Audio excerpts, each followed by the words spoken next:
আমাদের সবারই ওনারা অন্য জাতির হলে কিন্তু আমাদের চাওয়া পাওয়া রাষ্ট্রের কাছে একে অপরের কাছে অনেক একই রকম কিন্তু আমাদের এই রাজনৈতিক কোন দলের সুবিধা নিয়ে ভারত আমাদেরকে সৃষ্টি জন্মের প্রথম থেকে আমাদের এই সমস্যাগুলি সৃষ্টি করে। পেঁয়াজ না খেলে আর মারা যাবো না, এই জিনিসটা জনগণকে বুঝাইতে হবে। আমাদের কৃষককে হাসতে হবে এবং আমাদের একটা নীতি থাকা দরকার। আমার যা আছে তাই খাবো, দরকার হলে কম খাবো, সবাই মিলে খাবো, পাহাড়ি বাঙালি সবাই একসাথে থাকবো, শান্তিতে থাকবো, এক পতাকার নিচে থাকবো। এই ঘটনা মনে হয় বুধবার দিন ঘটে।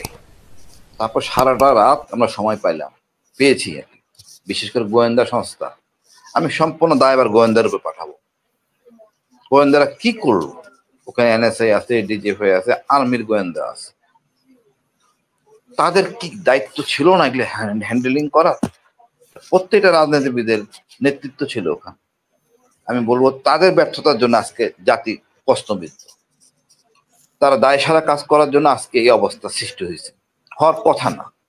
কারণ আমরা ইতিমধ্যে আমরা প্রতিষ্ঠিত শান্তি, যদি চুক্তিও আমি এই চুক্তিটা আসলে গ্রহণযোগ্যতা কোথাও নাই, আদালতেও নাই, তারপরেও বলবো আমরা কিন্তু চুক্তিতে শ্রদ্ধাশীল ছিলাম সবাই, পাহাড়ি বাঙালি সবাই মিলে। কিন্তু একটা ধৈর্য সীমা ভেঙে গেলে কিন্তু আর শান্তি আসবে না, আর ক্ষতিগ্রস্ত কিন্তু পাহাড়েরই হবে। বাঙালিদের এখানে জনসংখ্যা 51%, আর চাকমাদের হলো 25%, মারমাদের 11.5, ত্রিপুরা হলো 6%, অন্যান্য সব মিলে 6.5। এখন কথা হলো আমরা একের প্রতি সম্মান, শ্রদ্ধাবোধ সবকিছু রেখেই সবকিছু মূল্যায়ন করব। এই ছোট ছোট জাতিদের কোনো সমস্যা ছিল না, নতুন করে বিদ্বেষ অথবা আপনার যেটাকে বলে বৈষম্য হওয়ার কারণে এই কুকুচিনের সৃষ্টি। এই বৈষম্য কি করছে? চাকমা জাতি করছে।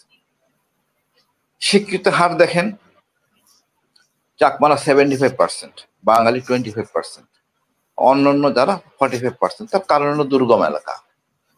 আমার দেশের যত সমস্যা, পার্বত্য চট্টগ্রাম না, বাংলাদেশের ভিতরে যত সমস্যা, জেএমবি বলেন, সন্ত্রাসী সৃষ্টি বলেন, সব ভারতের।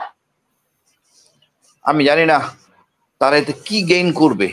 বাঙালি জাতি বাংলা যেমন ভুলে যায়, আমাদের বুদ্ধিজীবীরা ভুলে যায় যে আমরা এক জাতির এক দেশ। ছোটখাটো যে জাতিগুলি আছে পার্বত্য চট্টগ্রাম, এরা বাঙালি বলবো না, বাংলাদেশি। তারা আমাদের গর্ব, তাদেরকে সাথে নিয়ে আমরা চলবো, তারা আমাদের অলংকার। আমি এমনটা বিশ্বাস করি। আমি মূল দাগে যেটা বলি যে আমাদের সবারই ওনারা অন্য জাতির হলে কিন্তু আমাদের চাওয়া পাওয়া রাষ্ট্রের কাছে একে অপরের কাছে অনেক একই রকম কিন্তু আমাদের এই রাজনৈতিক কোন দলের সুবিধা নিয়ে ভারত আমাদেরকে জন্মের প্রথম থেকে আমাদের এই সমস্যাগুলি সৃষ্টি করে। আমি যদি সুযোগ পাই আমি প্রথম থেকে বলে দেবো 5 মিনিটের মধ্যে। বাট বর্তমান সমস্যার জন্য আমি মনে করি সম্পূর্ণ গোয়েন্দা সংস্থার ব্যর্থতা, এবং যার যার লেভেলে সবাই আসলে আতঙ্কগ্রস্ত। আমার পোস্টিং হয়ে গেল কিনা, আমি আইনের আওতায় আসলাম কিনা, অপরাধ করছে আগে। রাজনীতিবিদ বলেন, সরকারি কর্মচারী বলেন, সবার মধ্যে আতঙ্ক। আর এই সুবিধাটাই আসলে বর্তমানে নেওয়া হয়েছে। আর সুযোগটা ভারতের গোয়েন্দা সংস্থা কাজ করেছে। চিটাগাঙে আপনার ভারতের গোয়েন্দা সংস্থার দূতাবাসের একটা বড় একটা প্রতিষ্ঠান আছে চট্টগ্রামে, একইভাবে রাজশাহী। এই দুটো পয়েন্ট হলো এদের সকল অনৈতিক কর্মকাণ্ড মানে আমাদের দেশে সৃষ্টি করা। এই জেএমবি দেখেন, রাজশাহী সৃষ্টি, ওখানে রাজশাহীতে ওদের দূতাবাস আছে।